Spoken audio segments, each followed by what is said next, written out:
درود شریف پڑھنے والا ہمیشہ خوش و خرم رہتا ہے۔ بادب درود شریف پڑھنے والا ہمیشہ اس کے جسم سے خوشبو آتی ہے۔ درود شریف پڑھنے والے کو جنت کی بشارت ہے۔ درود شریف پڑھنے والا ہمیشہ سخی ہوتا ہے۔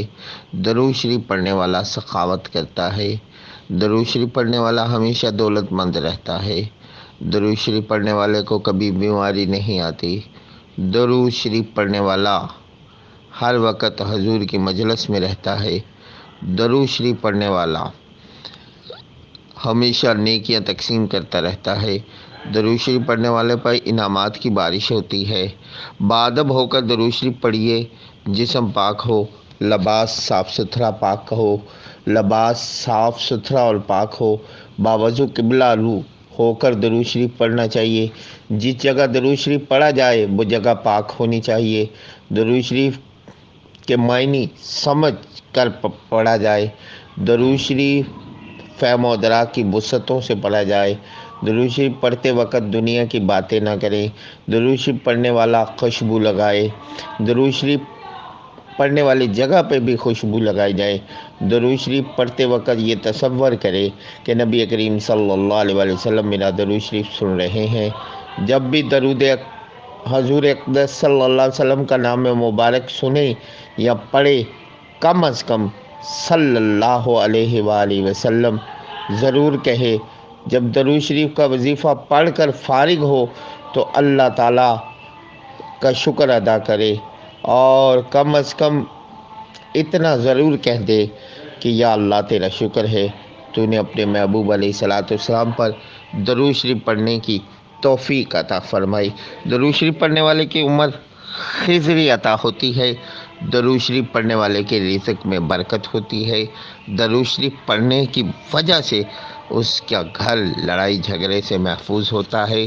درود شریف بہت ساری مشکلات کا حل ہے۔ مشکل جو سر پر آ پڑی تیرے ہی نام سے ٹلی، کیونکہ میرے نبی کا نام ہر مرض کی دوا ہے۔ میرے نبی کا نام ہر مرض کے لیے شفا ہے۔ میرے نبی کا نام لینے والا خود خدا ہے۔ مشکل جو سر پر آ پڑی تیرے ہی نام سے ٹلی، رحمت بھرا ہے تیرا نام، تجھ پہ درود و سلام، تجھ پہ درود و سلام، تجھ پہ درود و سلام۔ اللہ جو عمل کرے وہ اللہ کی سنت ہے۔ یاد رکھیے، اللہ جو عمل کرتا ہے وہ اللہ کی سنت ہوتی ہے۔ اللہ نماز کا حکم دیتا ہے، نماز پڑھتا نہیں ہے، خود نہیں پڑھتا۔ حج کا حکم دیتا ہے، خود حج نہیں کرتا۔ زکوٰۃ کا حکم دیتا ہے، دے رکھا ہے، مگر خود زکوٰۃ ادا نہیں کرتا۔ اسی طرح جہاد کا حکم دے رکھا ہے، مگر خود جہاد نہیں کرتا۔ اسی طرح اللہ پاک نے ہم کو بے شمار حکم دے رکھے ہیں، مگر خود اس پر عمل نہیں کرتا، خود عمل نہیں کرتا۔ قرآن پڑھنے کا حکم ہے، خود نہیں پڑھتا۔ اب اللہ کیا کام کرتا ہے؟ وہ کہتا ہے کہ میں ہر وقت ہر لمحے اپنے محبوب صلی اللہ علیہ وآلہ وسلم پر میں بھی، میرے فرشتے بھی درود و سلام پڑھتے ہیں۔ ایمان والو، تم بھی میرے محبوب پر، محبوب اعظم پر درود و سلام پڑھو۔ تو حضرات، یہ رہی اللہ کی سنت۔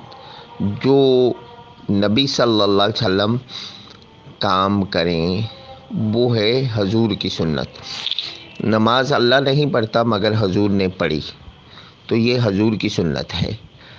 حج اللہ نے نہیں کیا مگر حضور نے کیا، یہ حضور کی سنت ہے۔ زکوٰۃ خدا نے ادا نہیں کی مگر حضور نے ادا کی، یہ حضور کی سنت ہے۔